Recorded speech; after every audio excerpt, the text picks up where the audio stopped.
legat pe aici, acolo, controlul. Acum dai bătaie. Ia să vedem cum le tragi.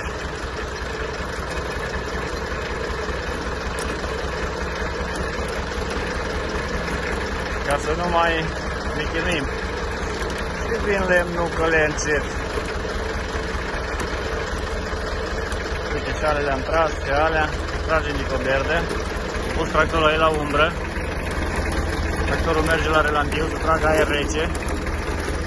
Uite cum vin lemnile.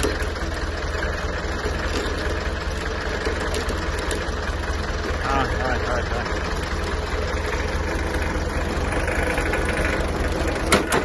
Opa. Ai probleme, Bobby? Nu e nicio problemă. Se trage, uite ce sarcină trage odată. Frumos, elegant.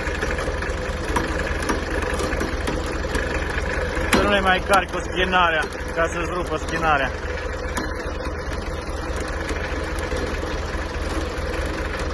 Le tragem aici de vârf și după aia le legăm și le tragem de huză. Păi da.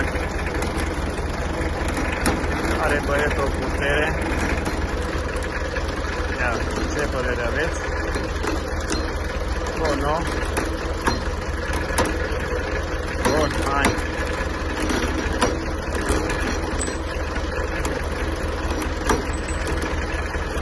Ia uite cum ne aduce.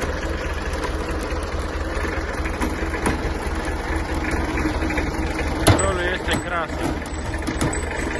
Face gălăgie șufa cum se așează pe tambur. Ia uite cum ne aduce băietul.